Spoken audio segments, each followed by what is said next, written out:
toutes et à tous, je vous propose aujourd'hui d'explorer comment le Qigong agit en profondeur sur notre équilibre en étudiant ses rôles et ses effets.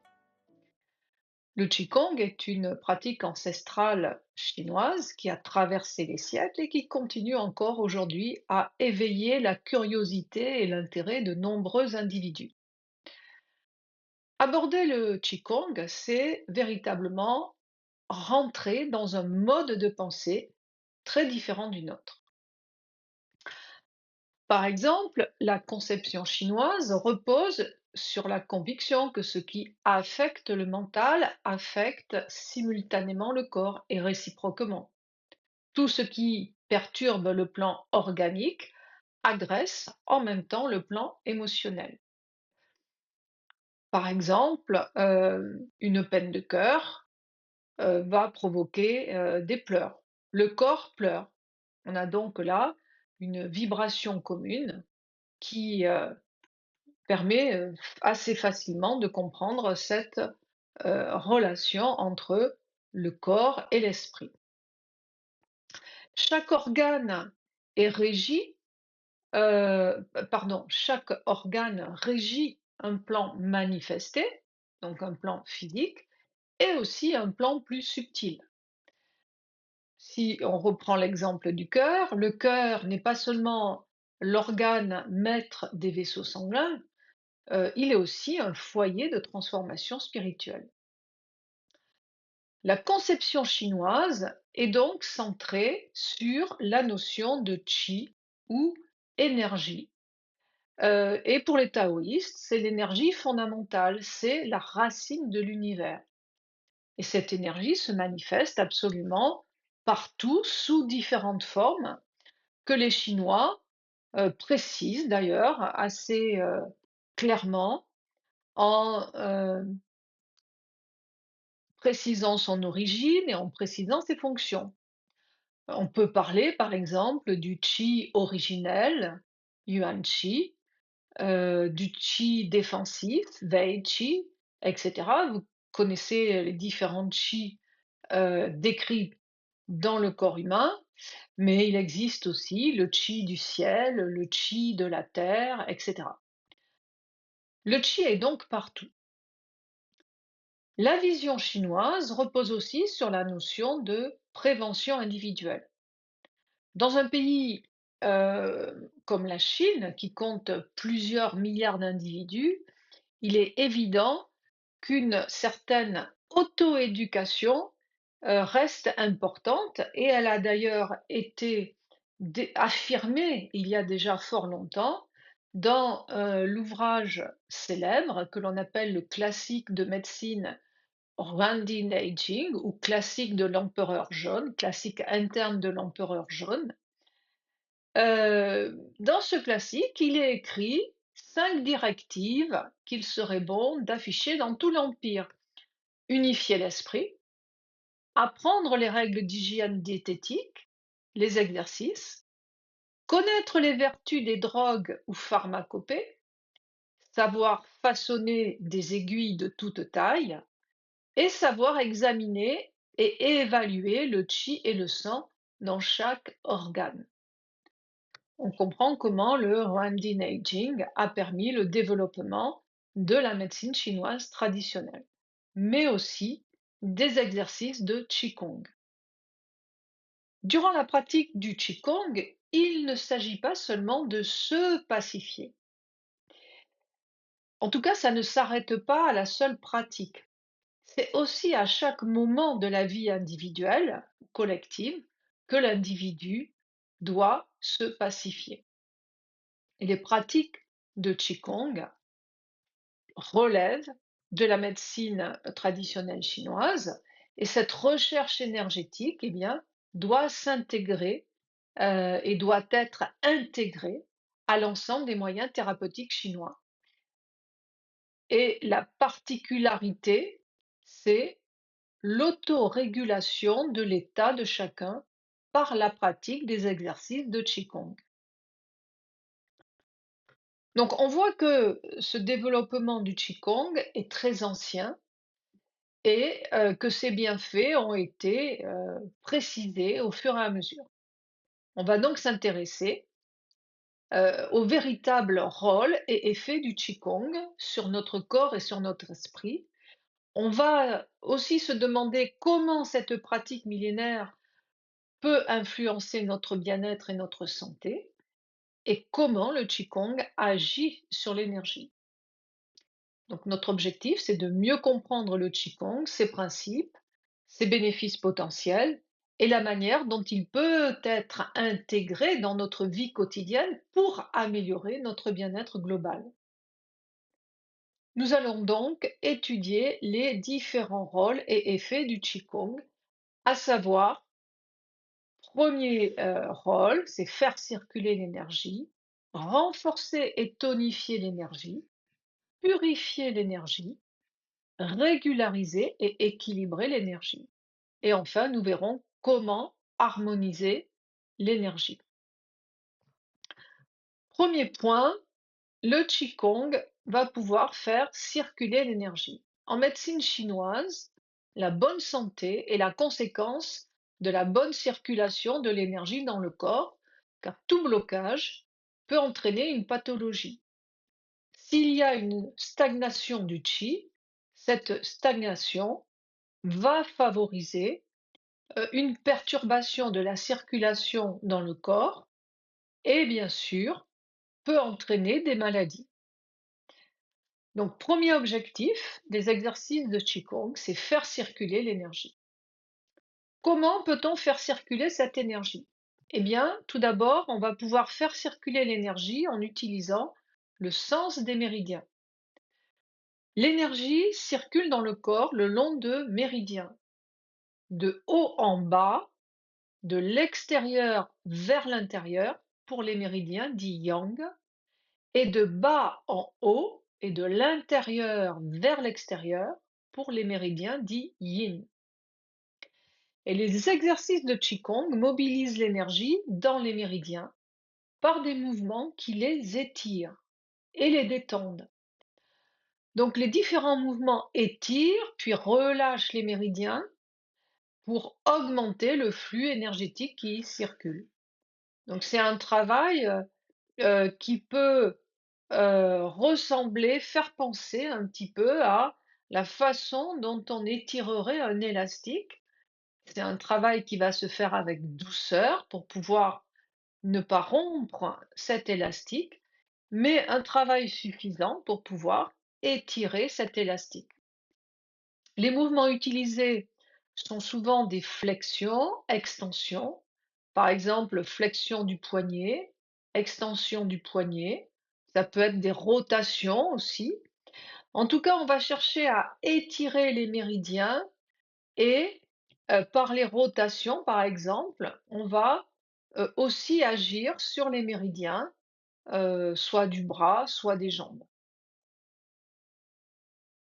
La combinaison de plusieurs mouvements articulaires dans plusieurs plans de l'espace permet de mieux mobiliser l'énergie.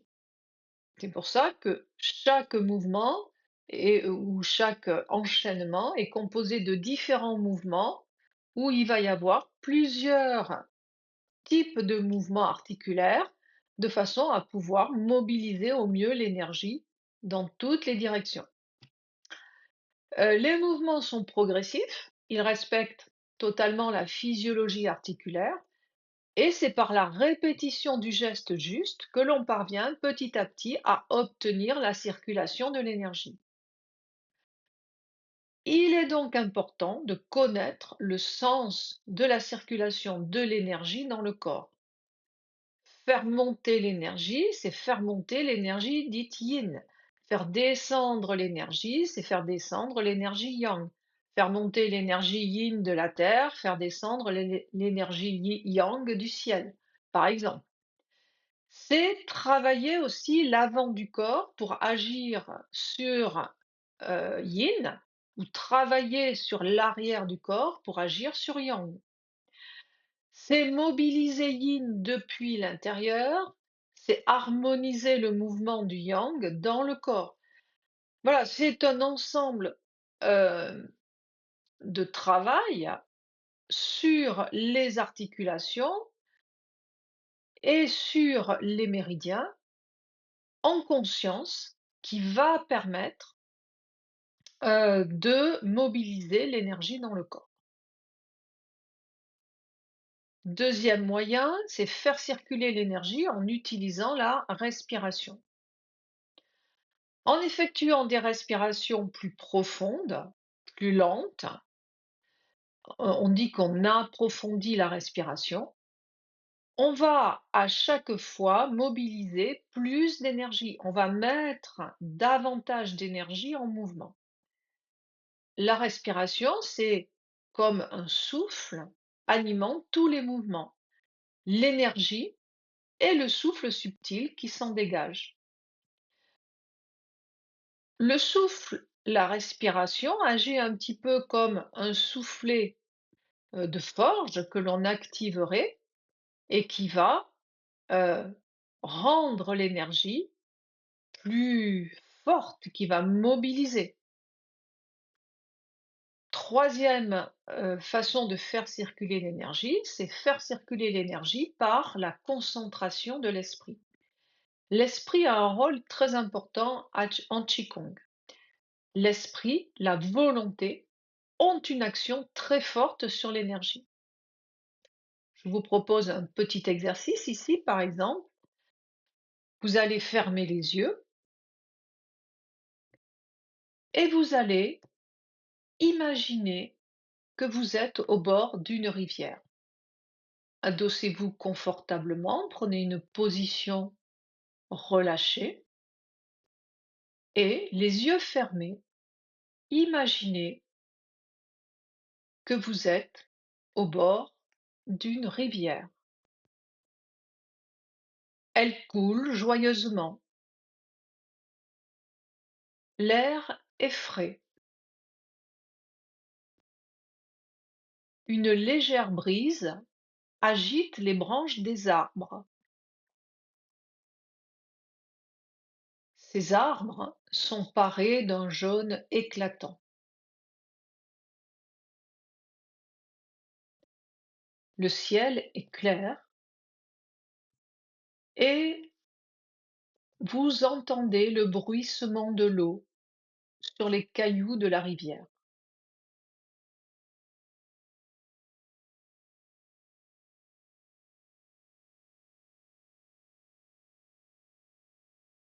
Par l'imagination, vous pouvez observer, écouter, sentir et même toucher les rochers lisses, l'eau fraîche ou les herbes sur le bord de l'eau.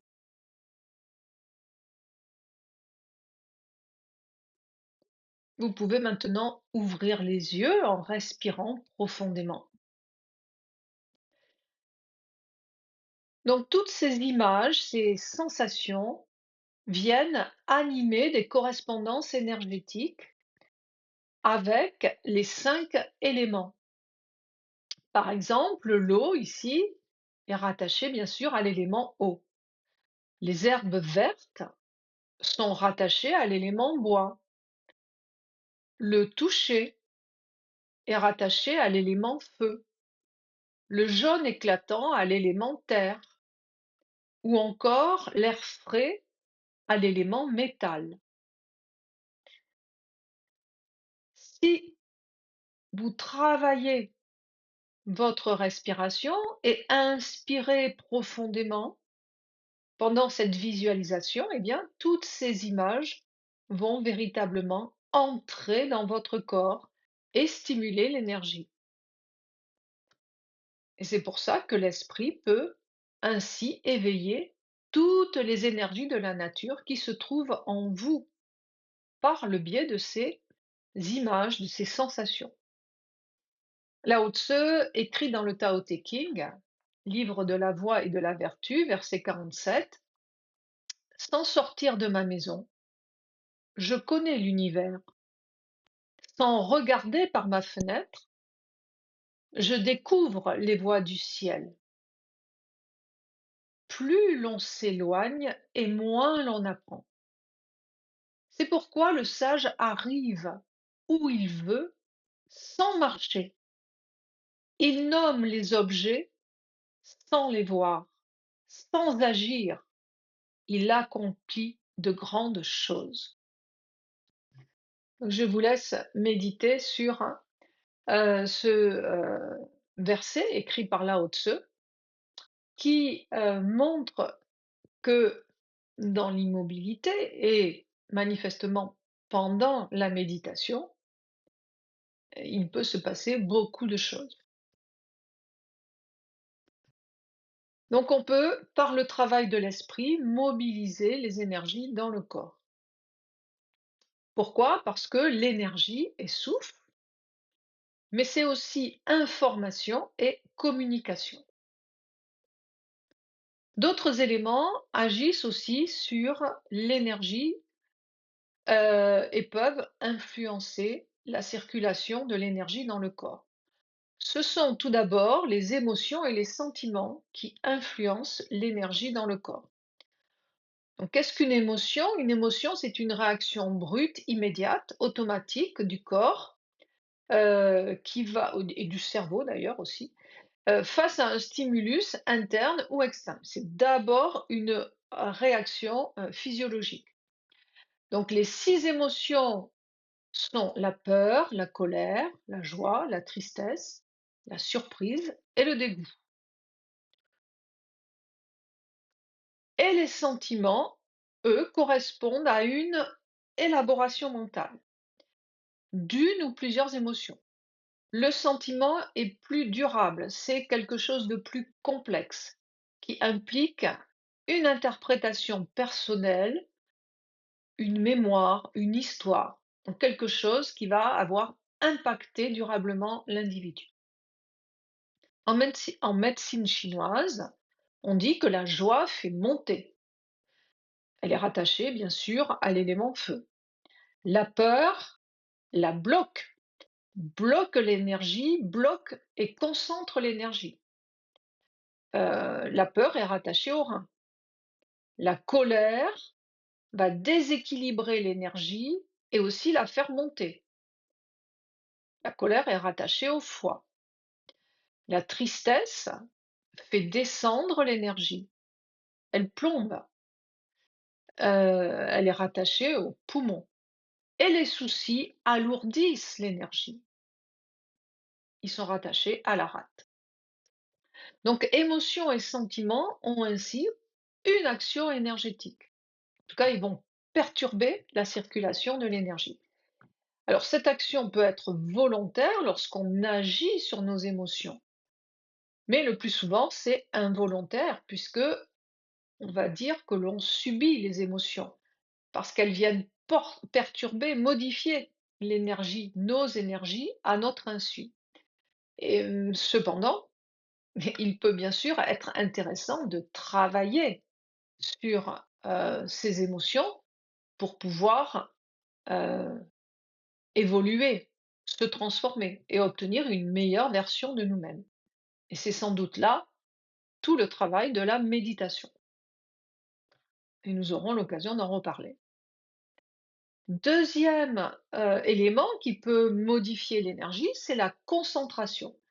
La concentration stimule le mouvement de l'énergie dans le corps. Concentration, par exemple, dans certains exercices, on peut visualiser le mouvement de l'énergie dans telle ou telle partie du corps, dans tel ou tel méridien. Et c'est le pouvoir de la concentration et de l'esprit ici qui va permettre qui va favoriser le mouvement de l'énergie.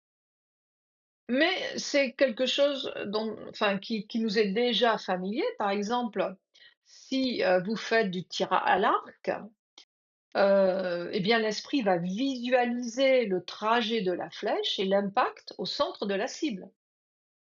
Et c'est ce qui va permettre ici de guider la flèche jusqu'à la cible.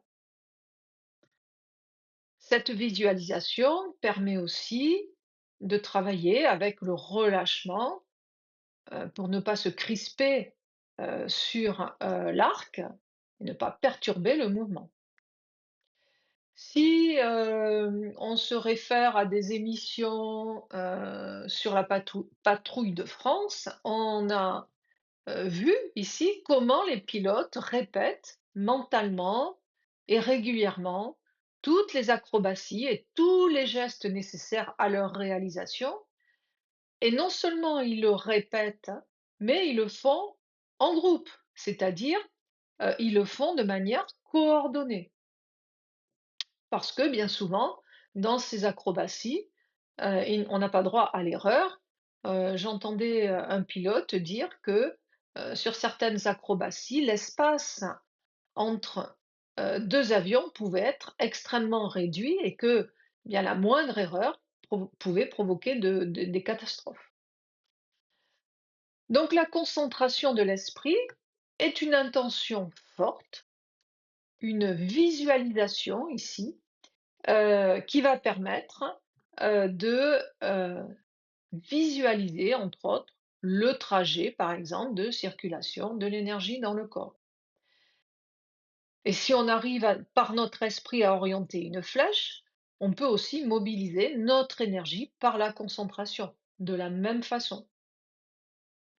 Cependant, intention et concentration ne sont pas suffisantes,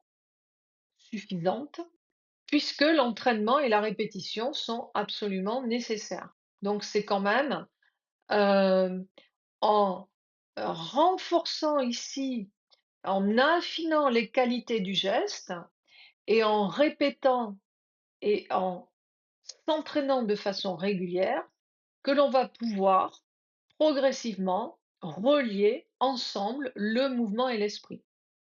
C'est pas juste en faisant un exercice une fois que l'on va pouvoir valider cela.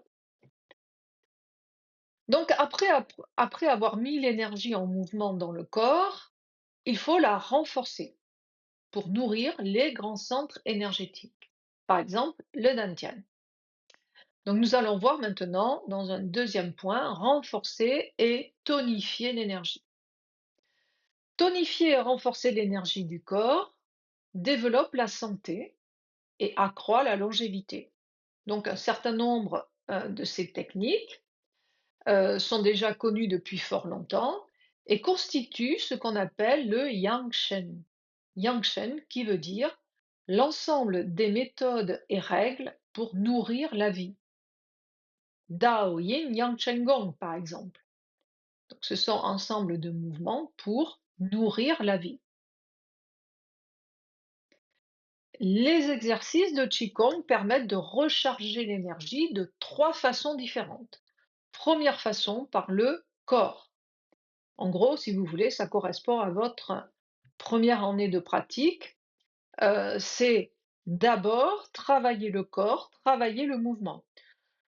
Tout le corps peut capter l'énergie extérieure pour nourrir l'intérieur.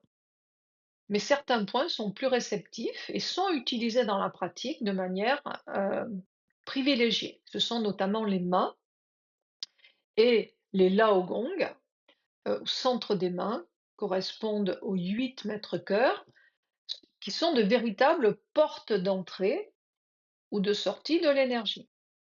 C'est aussi le sommet de la tête, le Baiwei, qui est un récepteur de l'énergie Yang, et la plante des pieds, ou Yongshuan, qui correspond au point numéro 1 des méridiens des reins, qui sont des capteurs de l'énergie yin.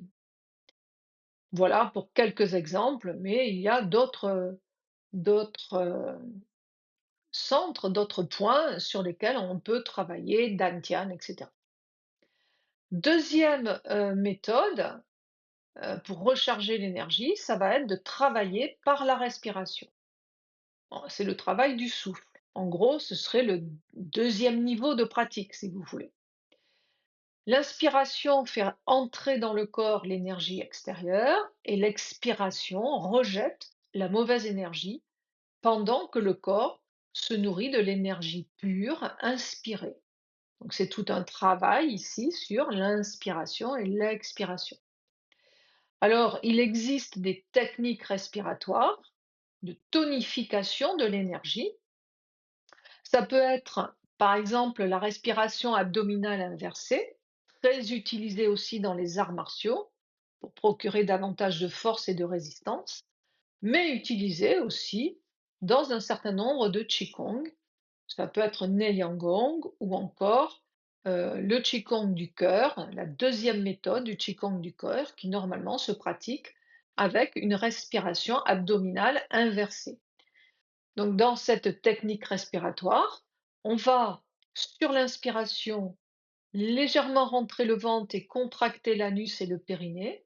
Et sur l'expiration, eh bien, relâcher le ventre et relâcher l'anus et le périnée. Sans que cela ne soit effectué de façon dure. Mais il faut trouver et pratiquer la respiration abdominale inversée de manière douce et fluide. Il existe aussi d'autres méthodes spécifiques de respiration visant à tonifier et à stimuler l'énergie. Elles sont surtout utilisées de façon thérapeutique et elles peuvent, par exemple, utiliser le principe de la rétention d'air. On peut pratiquer par exemple de la façon suivante. On va inspirer, faire une pause, c'est-à-dire une retenue de l'air à l'intérieur, et ensuite expirer. Donc la pause reste une pause modérée, ce n'est pas un blocage. On peut noter que dans toutes ces techniques respiratoires, on n'est pas sur quelque chose qui se fait de façon dure. Mais cette pause va permettre ici au corps de mieux se nourrir de l'énergie inspirée en allongeant le temps où on va garder la respiration et donc mieux absorber l'oxygène dans le corps. Alors par exemple, cette technique respiratoire, cette respiration convient mieux aux hypotoniques quand on a besoin ou aux dépressifs, donc quand on a besoin de tonifier, la respiration et d'apporter un peu plus d'énergie aux personnes. Donc il existe bien sûr d'autres techniques respiratoires, c'était juste un exemple ici pour vous faire comprendre que on peut travailler la respiration de manière très subtile, pour pouvoir, tonifier l'énergie. Enfin, dernière technique, c'est le travail de l'esprit et là, ce serait grosso modo un troisième niveau. Heu, on peut utiliser de nombreux éléments à notre portée. Ce sont les images, les sons, les couleurs dont, chacune, par exemple, est associée à un type d'énergie et on peut aussi travailler avec les organes des sens, parce que les organes des sens sont de véritables portes d'entrée par lesquelles l'énergie va pouvoir circuler dans le corps. Donc, pour tonifier l'énergie, la concentration de l'esprit s'associe très efficacement aussi avec le mouvement de la respiration. Et par exemple, on peut imaginer, visualiser que à l'inspiration, toute l'énergie pure extérieure rentre dans les poumons, puis descend dans le ventre, où elle se concentre au dantian. Et à l'expiration, visualisez l'énergie qui se communique dans tout le corps avec le relâchement. Là aussi, un certain nombre de techniques vous sont enseignées durant les pratiques de Qigong et qui permettent de travailler davantage avec l'esprit. Donc certains lieux sont de véritables réservoirs, comme le Dantian, Mingmen, etc., où certains points d'énergie, on a cité Laogong, Yongchuan, etc., peuvent aussi être tonifiés de la même façon, selon le but recherché. Soit on travaille sur le Dantian, soit on travaille sur ces points d'énergie, et on va pouvoir par la concentration de l'énergie à l'inspiration, on va pouvoir recharger ces centres énergétiques et puis les diffuser à l'expiration.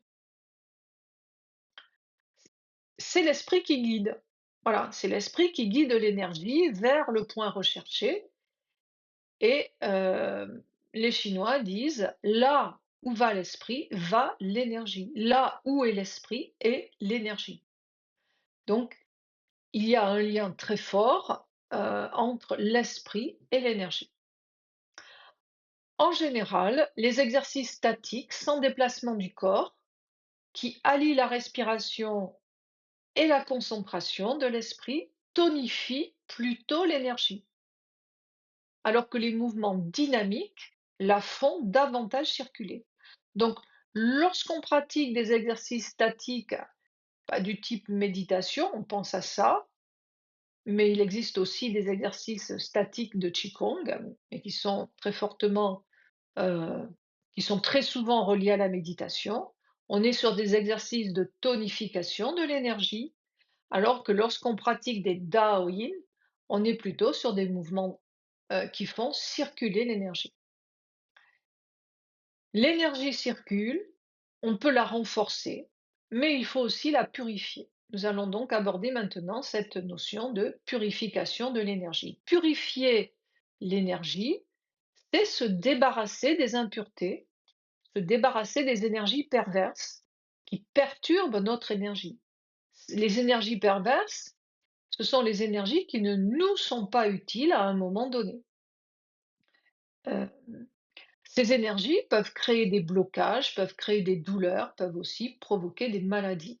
Donc, il est bon de pouvoir se débarrasser de ces impuretés. Alors ça peut être les énergies perverses qui sont liées à des énergies extérieures, qui à certains moments peuvent être néfastes, c'est le froid par exemple, l'humidité, le vent, la chaleur ou la sécheresse. Si ces énergies en excès ont réussi à pénétrer dans le corps, elles peuvent provoquer des déséquilibres.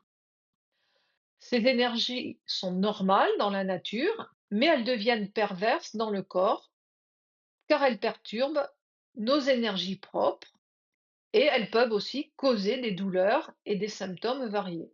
D'où la nécessité de purifier son énergie, c'est-à-dire de maintenir la qualité optimale de notre énergie pour prévenir tout problème dû à une trop grande quantité d'énergie perverse dans les méridiens ou dans les tissus du corps.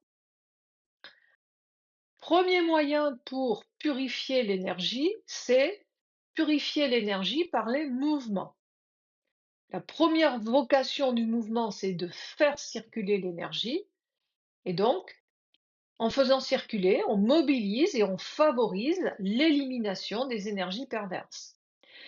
Les énergies impures s'éliminent par différentes voies. Première, par exemple, par la plante des pieds, en faisant descendre l'énergie vers le bas à l'expiration, les énergies impures descendent dans la terre et la plante des pieds permet d'éliminer ces énergies.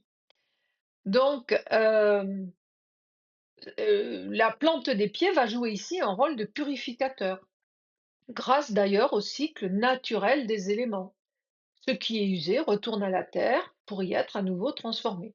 Donc c'est une façon aussi de travailler en même temps pour accompagner par une visualisation. Elle s'élimine aussi par les voies naturelles, ça peut être par tous les pores de la peau, et à ce moment-là, c'est simplement le phénomène de la sueur qui va permettre d'éliminer ces énergies et puis par tous les moyens d'évacuation naturelle, les urines, les selles, dont le fonctionnement est favorisé par les exercices de Qigong. Par exemple, heu, très souvent après la pratique, on a envie d'aller aux toilettes pour pouvoir uriner. Parce que justement, il y a eu une évacuation ici naturelle d'énergies qui ne nous sont pas nécessaires et qui sont, chassées par les urines. L'énergie impure se dégage du corps et l'énergie pure entre à l'intérieur. On peut aussi purifier l'énergie par la respiration. Purifier l'énergie est un rôle essentiel de la respiration. Les mouvements respiratoires agissent tout à fait comme un double système. Donc, d'un côté, l'air pur entre et de l'autre côté, l'air impur sort. Donc, c'est le mécanisme naturel de la respiration. On peut y mettre ensuite des mots un peu plus occidentaux comme faire entrer l'oxygène, faire sortir l'air vicié. Mais d'une façon plus générale, les poumons vont extraire les éléments viciés du sang, le recharger en oxygène et en énergie pure. Donc, même dans un environnement pollué, la respiration aidera toujours à purifier l'énergie corporelle. Et selon la médecine chinoise, toutes les énergies pures issues de la digestion et de la respiration se rassemblent dans les poumons avant d'être distribuées dans le corps. Donc les poumons ont un rôle vraiment fondamental, à la fois d'absorption de l'énergie pure et de nettoyage, puisqu'on va pouvoir rejeter l'énergie impure. Alors comme dans tout exercice de Qigong, le rôle de la conscience renforce et dynamise l'action des mouvements et de la respiration. Plus on va travailler en conscience et plus on obtiendra des effets qui seront démultipliés. On peut aussi purifier l'énergie par la concentration de l'esprit. Par exemple, lorsqu'on va inspirer, on peut penser: «J'inspire le positif qui entre dans mon corps» et sur l'expiration, «J'expire, le négatif sort de mon corps». Donc par cet accompagnement de l'esprit, la respiration va devenir encore plus efficace. Pour purifier l'énergie du corps, on peut utiliser des images, on peut utiliser des sons, des couleurs et on peut utiliser la pensée. Et le Qigong invite véritablement à rentrer dans la pratique pour régulariser et harmoniser l'énergie. Donc on va voir ce but maintenant qui est de régulariser et d'équilibrer l'énergie. Dans la pensée chinoise, médicale et philosophique, la mesure, l'alternance rythmée des énergies se règle parfaitement sur les lois naturelles. Par conséquent, elle tend vers l'équilibre dans le mouvement de tout ce qui existe. Donc, équilibrer et régulariser l'énergie par le Qigong, c'est d'abord reconnaître les grands systèmes énergétiques qui existent aussi en nous. Je pense notamment à Yin Yang, aux 5 mouvements, à la théorie des méridiens et la théorie des organes, entre autres. Tous ces ensembles régularisent ou se régularisent et s'équilibrent individuellement et globalement les uns avec les autres. On dit que le corps possède en lui toutes les représentations de l'univers. L'énergie participe à tout ce qui existe et donc l'esprit est infini. Alors cette conception a deux avantages. Premier avantage, elle se rapproche de la réalité vivante, puisque tout est relié, tout communique, rien n'est séparé, hein. Euh, L'interne communique avec l'externe. Euh, ce qui est sur Terre communique avec ce qui est dans l'univers. Donc elle laisse la liberté de choisir le système que l'on veut privilégier. Puisqu'on est relié aux autres, eh bien, quoi que l'on fasse, cela agira positivement sur eux ou négativement, parce que malheureusement, il peut y avoir des actions aussi négatives. Mais lorsqu'on parle de Qigong, on est plutôt dans quelque chose de positif. Donc chaque méthode de Qigong recherche véritablement d'une manière spécifique euh, ou plus globalement à agir sur un ensemble pour obtenir un équilibre.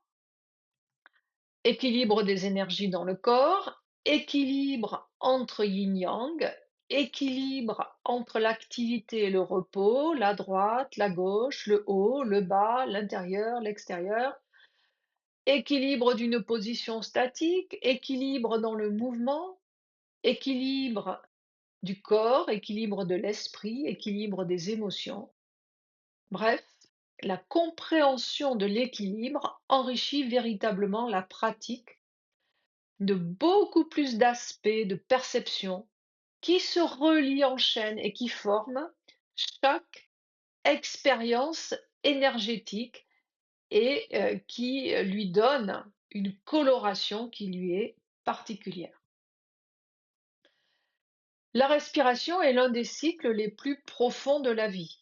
Depuis la première respiration à la naissance jusqu'au dernier soupir, à notre mort, nous sommes en permanence rythmés par notre respiration.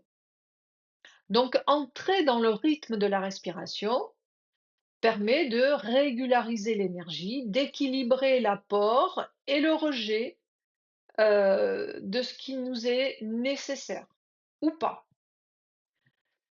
En Chine, la respiration consciente, profonde, permet véritablement aux malades affaiblis de récupérer de l'énergie pour améliorer leur état. Donc le travail sur la respiration est vraiment un travail extrêmement important et nécessite bien souvent d'avoir une éducation. Je vous renvoie ici au cours de Dominique et de Thierry sur la respiration. Pendant la pratique, au fur et à mesure de la progression, il faut essayer de percevoir, de sentir tous les équilibres qui se forment à chaque instant et sentir aussi tout ce que chaque mouvement du corps, chaque modification de l'énergie, de la pensée va impacter, comment ces différents mouvements du corps, de l'énergie, de la pensée vont impacter et modifier l'équilibre, sans forcément le compromettre. Mais si dans la pratique on en est conscient, on peut alors être d'autant plus conscient de ce qui peut impacter ou modifier notre équilibre en risquant de le compromettre. Alors si nous prenons par exemple l'exercice yin-yang communique. Dans le mouvement de yin-yang communique, vous avez euh, le mouvement des bras. Mouvement des bras, c'est tout simplement le cercle du Tao, c'est-à-dire le yang va croître, c'est la main qui est vers le ciel, va croître jusqu'à atteindre son apogée avant de décroître. Donc, le yang donne naissance progressivement au yin et on va avoir ici cette alternance de yin-yang. Pendant le temps où la main se tourne vers le bas, eh bien, elle va recevoir l'énergie de la terre après avoir reçu l'énergie du ciel lorsqu'elle était tournée vers le haut.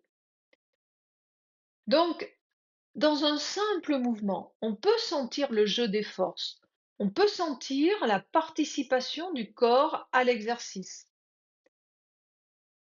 Par exemple, ici, lorsque la main yang monte, plus elle va potentialiser yin et plus elle va, à un certain moment de tension maximum, pouvoir se retourner en devenant yin.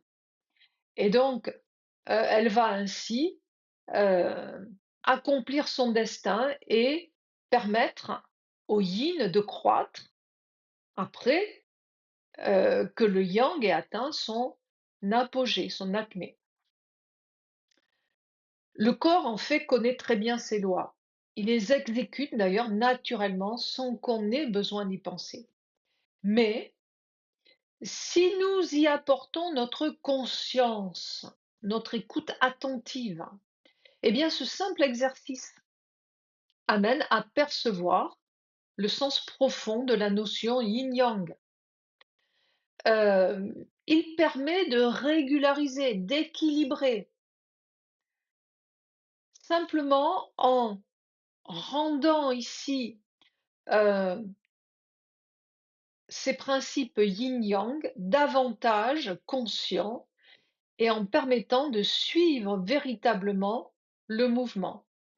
Et ça permet aussi de placer son esprit et de travailler sur l'esprit, puisque quand l'esprit est concentré sur le mouvement, eh bien, il est beaucoup moins bombardé par tout un tas d'idées qui pourraient perturber.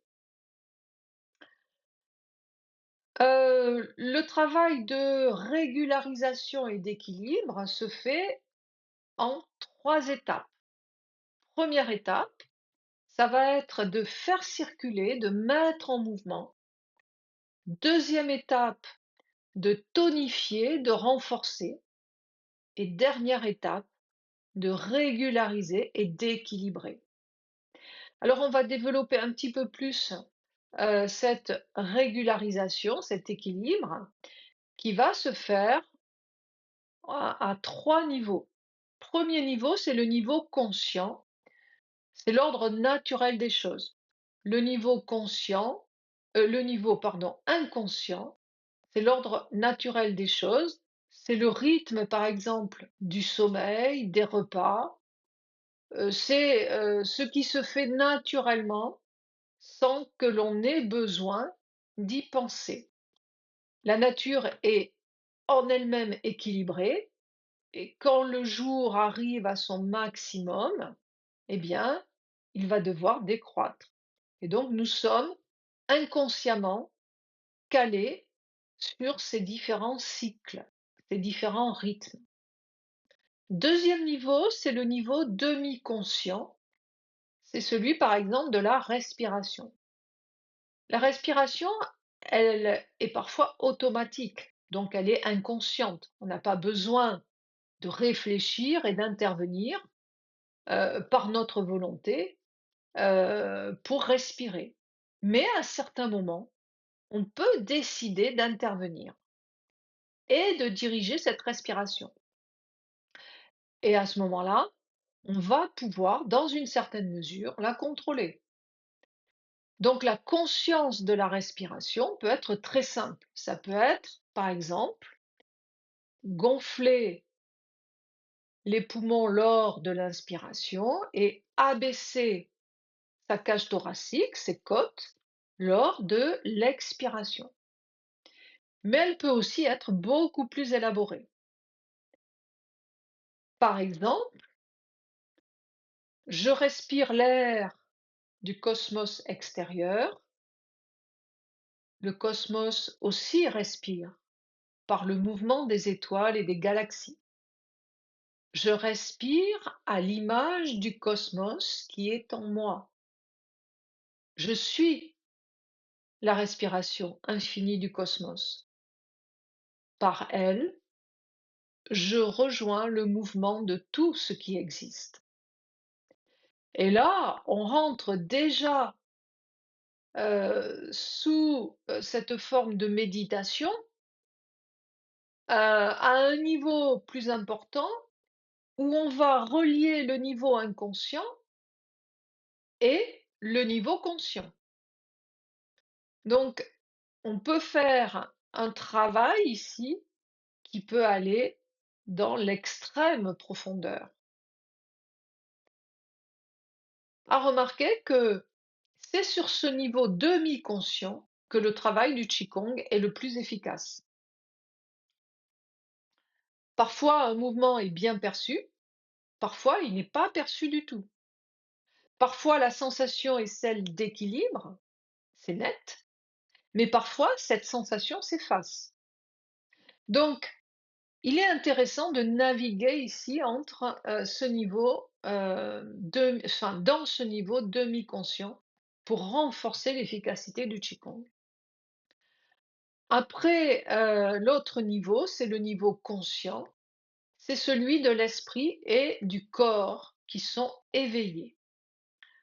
Alors, très peu de gens parviennent à une telle maîtrise des phénomènes par l'esprit.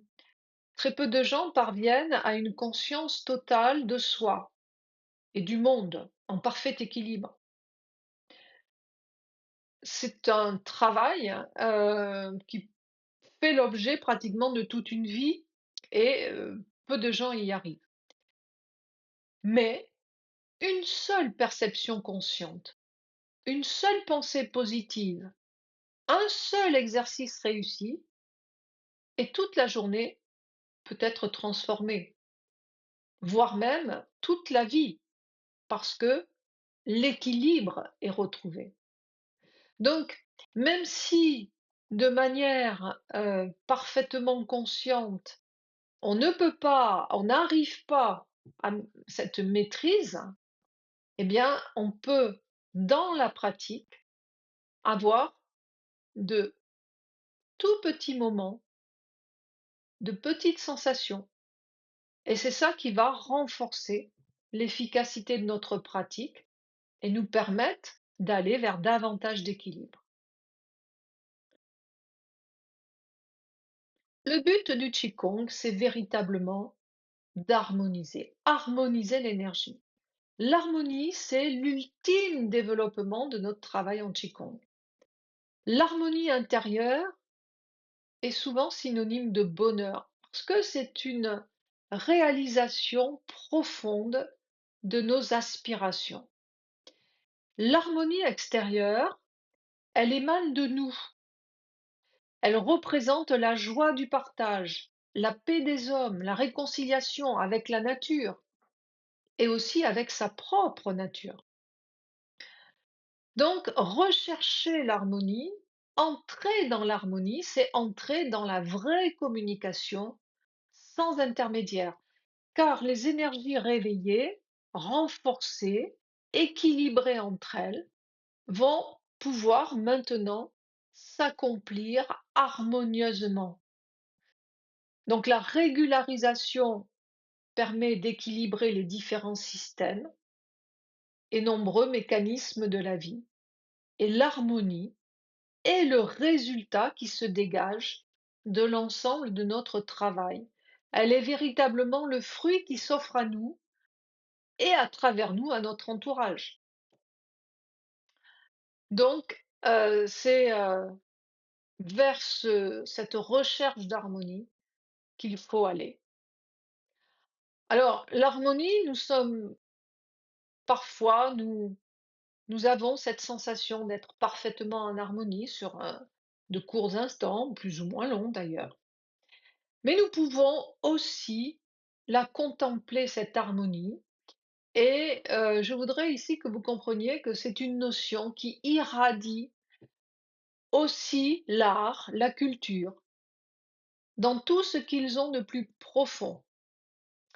Et un petit exemple ici avec la peinture chinoise, qui représente souvent des scènes de nature où tout est à la fois équilibre et mouvement, et où on retrouve les symboles de la vie.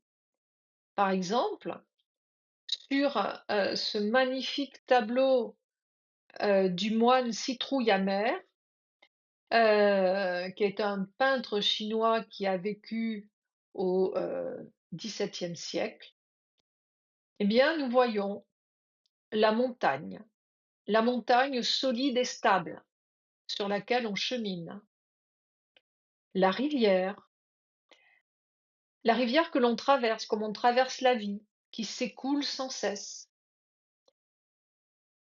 la cascade, les arbres qui, selon l'alternance des saisons, montrent leurs branches nues, ou comme les pins qui offrent un aspect éternellement jeune et vert. L'air vivant et léger qui modifie sans cesse l'aspect du ciel, comme nos pensées. Enfin, le petit temple sur le chemin qui incite à la poésie et à la méditation. La peinture chinoise exprime ainsi toute l'harmonie de la nature vivante.